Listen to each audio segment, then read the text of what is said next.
नमस्कार सर्वांना श्री स्वामी समर्थ। मी स्वाती आपलं स्वामी चरण या यूट्यूब चॅनलमध्ये अगदी मनापासून स्वागत करते।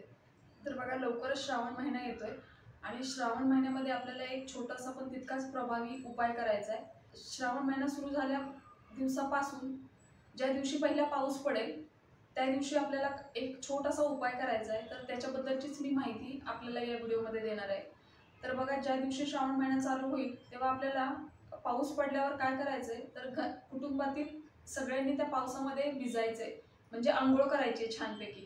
जेव्हा श्रावण महिन्यातला पहिला पाऊस पडेल, म्हणजे तो कधी पडू दे, आता 25 जुलैपासून श्रावण महिना चालू होतोय, मग 25, 26, 27 असं ज्या दिवशी पहिला पाऊस पडेल त्या महिन्यामध्ये त्या दिवशी आपल्याला कुटुंबातल्या सगळ्यांनी त्या पावसामध्ये छान भिजायचंय।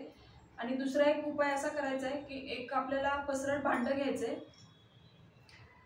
आणि ते आकाशातून पडणारं पाणी ते डायरेक्ट त्या भांड्यामध्ये पडेल अशा पद्धतीने आपल्याला ते भांडं ठेवायचंय। मग ते तुम्ही टेरेसवर ठेवू शकता किंवा तुमच्या घराच्या छतावर कुठेही ठेवायचंय, पण त्याच्यामध्ये कचरा, बाहेरचा कचरा पडणार नाही याची काळजी घ्यायची। आणि असं पसरट भांडं ठेवायचंय की ज्याच्याने त्याच्यामध्ये जास्तीत जास्त पाणी जमा होईल। आणि बघा, हे असं जमा झालेलं पाणी आपल्याला एका भांड्यात काढून घ्यायचंय पाऊस संपल्यावर, म्हणजे एखाद लिटर, अर्धा लिटरची तरी बॉटल कमीत कमी एवढं तरी पाणी असावं। आणि या पाण्याने आपल्याला एक छोटासा उपाय करायचा आहे, तो म्हणजे हे जे पावसाचं पाणी आहे।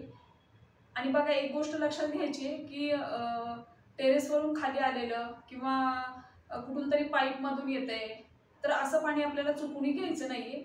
जे आपल्या भांड्यात पाणी जमा होणार आहे ते डायरेक्ट पावसातून आलेलं असावं, म्हणजे आकाशातून आलेलं पाणी ते डायरेक्ट त्या भांड्यामध्ये पडेल अशा पद्धतीने आपल्याला पाणी घ्यायचंय।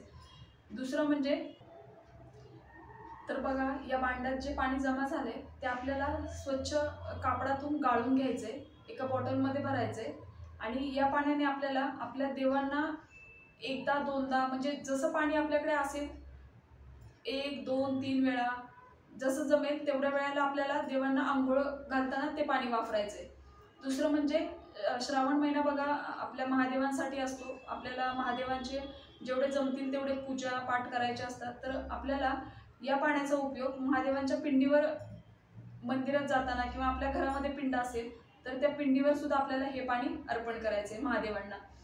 दुसरं म्हणजे आपण एक छोटीशी, अगदी छोटीशी काचेची बॉटल घ्यायची आणि त्या बॉटलमध्ये पण आपल्याला हे पाणी भरायचंय आणि त्याच्यामध्ये 2 लवंग टाकून लक्ष्मी प्राप्तीसाठी आपल्याला ही बॉटल लक्ष्मी मातेचा एखादा मंत्र त्या पाण्यावर म्हणून ही बॉटल आपल्याला तिजोरीत ठेवायची। म्हणजे या बॉटलमध्ये आपण पाणी भरल्यावर त्याच्यात 2 लवंग टाकायच्या, झाकण बंद करायचं, हातात बॉटल घ्यायची, देवासमोर बसून लक्ष्मी मातेचा जो तुम्हाला मंत्र येत असेल तो मंत्र म्हणायचा 11 वेळा, 21 वेळा, 108 वेळा, जेवढा वेळा तुम्हाला जमेल तेवढा वेळा तो म्हणून मग लक्ष्मी मातेला नमस्कार करायचा आणि ती बॉटल आपल्याला हळदी कुंकू लावून आपल्या तिजोरीत ठेवून द्यायची। तर असे हे अगदी साधे साधे उपाय श्रावण महिन्यातले, पण ते आपल्याला आवर्जून करायचे। तर बघा, हा छोटासा उपाय आपल्याला अखंड लक्ष्मी प्राप्तीसाठी करायचा आहे आणि हा सगळ्यांनी आवर्जून करा। बघा, तर ही श्रावण महिन्यातली अगदी सुरुवातीची एक छोटीशी माहिती जी मला तुमच्यासोबत शेअर करायची होती। अशाच श्रावण महिन्यातल्या वेगवेगळ्या सेवा, पूजाविधी याची माहिती मी लवकरच आपल्या चॅनलवर घेऊन येणार आहे। तर माहिती आवडली असेल तर लाईक करा, शेअर करा, सबस्क्राईब करा। भेटूया अशाच एका नवीन व्हिडिओसोबत। तोपर्यंत सर्वांना श्री स्वामी समर्थ।